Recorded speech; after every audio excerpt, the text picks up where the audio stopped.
What's going on YouTube? Aaron here, and in today's video we are going to be jumping back into the Kiely Rodni case. If you have not heard about this story, I will be linking the previous videos that I've made down below, as well as any potential videos that could be helpful or any videos that I talk about in today's video. I want to talk about two things in today's video. One, if she did in fact try to drive herself home, what are the potential bodies of water that could have been an issue along her route that she could have potentially driven into. And I know that we talked about in the previous video, the Adventures with Purpose team is heading out there now, if they're not there already, working with the local agencies kind of in secret, since this is an ongoing case, to search some of these potential bodies of water. So that's one thing we're going to look at, as well as if there was foul play involved, which I think more people are leaning in that direction, just considering how this case has kind of unfolded. Where could she have ended up if in fact she left that campground at 12:33 or around that time when her phone last pinged? We're going to be looking at some of the major cities and what time she would have ended up there if she was taken or if somebody had bad intentions. So let's just start with one thing I came across last night, which is this video on a YouTube channel by the name Monica Lee. It is, I believe, Kiely from 2013. We're going to play a little bit of this.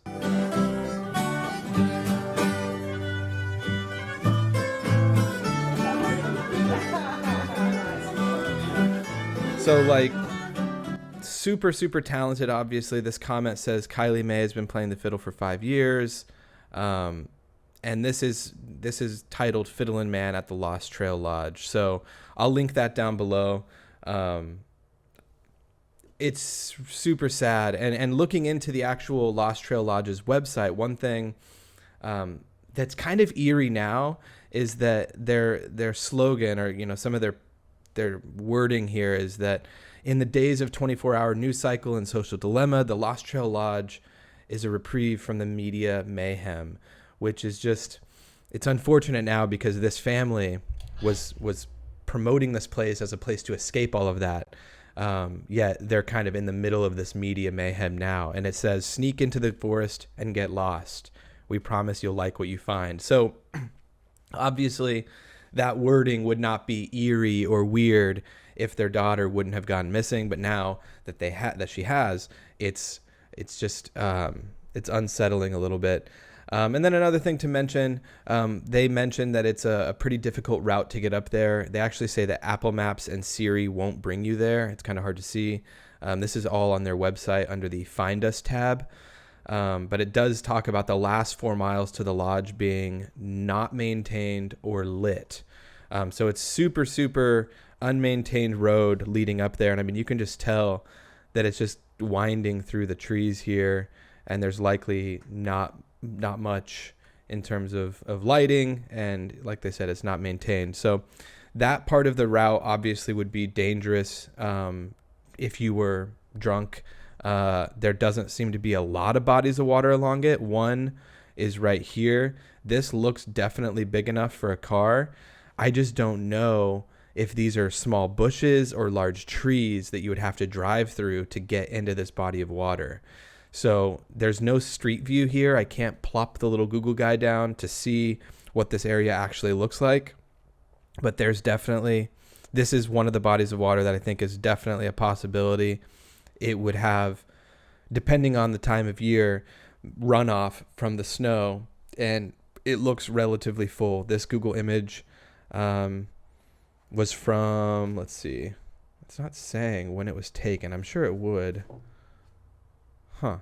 I don't know why it doesn't say. But yeah, so the obvious body of water. So if we're looking at her route home, there's multiple large bodies of water.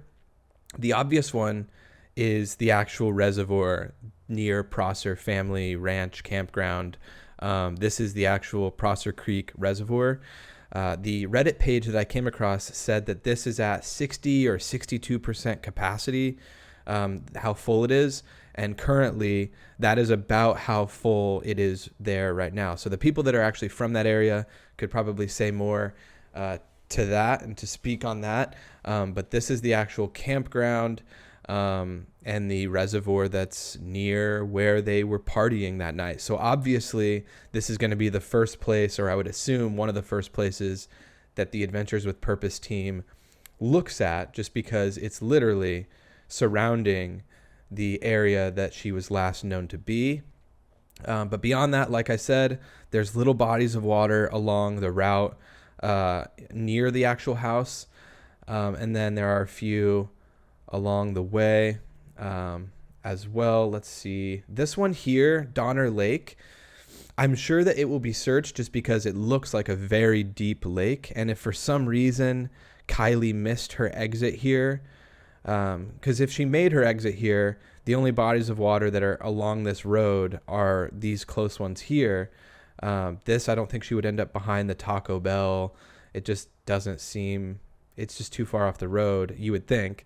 But if she missed her exit and had to turn around down here and then come back up this road along the lake, this could be a problem just because, I mean, as you see right here, there's a gap that looks to be large enough for a car to fit through.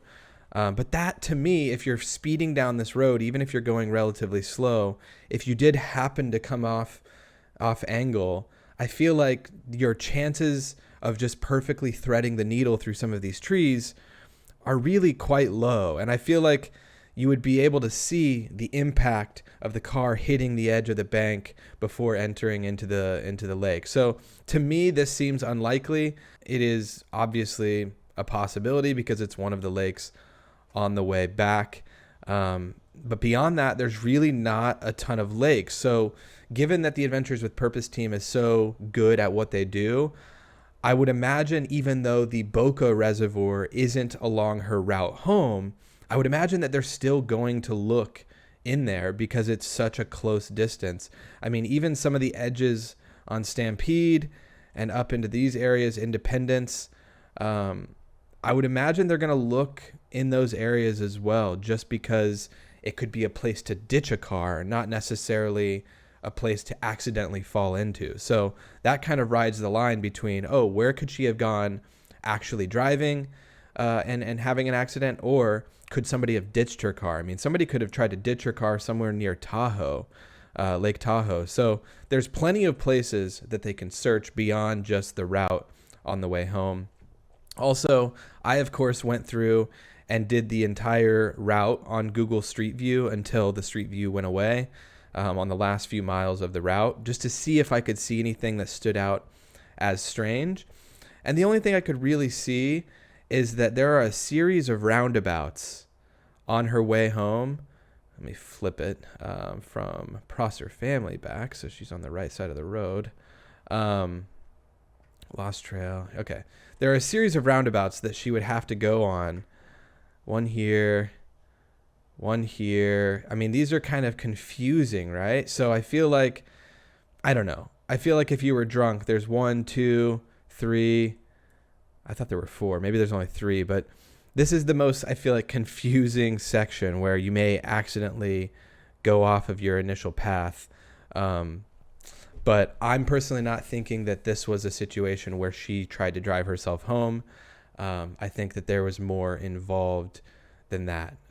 One of the things that came up as well is this this yellow Nissan Xterra that is parked at the bottom of the trail that leads up to the lodge. So if you actually are on the Google Street View, it's right around here on the map. And this is kind of close to where you don't get to see this kind of street view anymore. And the road actually goes up to the campgrounds. And this comes up on their website on Google Images several times, where there's this front bumper is missing if I move myself over here. So that's definitely the same Nissan Xterra. I would imagine that this is a family car of some sort that's within the family. But anyway, so the next thing I wanted to talk about is just, this is the kind of thing that I think about when I think about these kinds of cases. I did this with the Brian Laundrie, Gabby Petito case, where I routed their entire trip home and the potential places that Brian could have been at what time and where he would have had to fill up his tank for gas, given how much mileage his car, could drive, those kinds of things. And that is a much bigger route. But one of the things to keep in mind is if there was foul play involved, let's say somebody tried to get to Reno with Kiely and they drove her car. Reno would take, it's saying on here, and I'm not from that area, but it's saying roughly 39 minutes to get to kind of the heart of Reno from the Prosser family campground. So if, you left at, say, 12:33 or around that time, let's just call it 1:45 by the time you maybe stop for gas or, whatever, or get to exactly where you're going in Reno. So my thought is once you start entering some of these more populated areas, if you look around, say 1 in the morning at some of the potential traffic cameras in Reno or in the outskirts of Reno, does her car come up? Is there anything that you can see there? And I know that that's asking a lot. I don't know how they go through their process of investigating, but that's one thing I would definitely be looking into, as well as all of the potential gas stations between the Prosser family campground right here and Reno, right? So this is just using Reno as an example, but you would stop along I-80 at multiple gas stations if needed. If you needed gas, there are multiple along the way that you could stop at. One of which is this Truckee River RV Park, which is 16 minutes away, right? So if for some reason somebody took Kiely and they needed to get gas, or they stopped there for some reason, it would take them roughly 15-20 minutes to get there, according to Google. So if you were to go to the Truckee River RV Park, and say, hey, do you guys have cameras? Which it's hard to tell here, but it looks like there's maybe a camera there or a camera above this green door, that little dot, or even maybe up here. This looks like some sort of a horn or something, or an alarm, or something like that.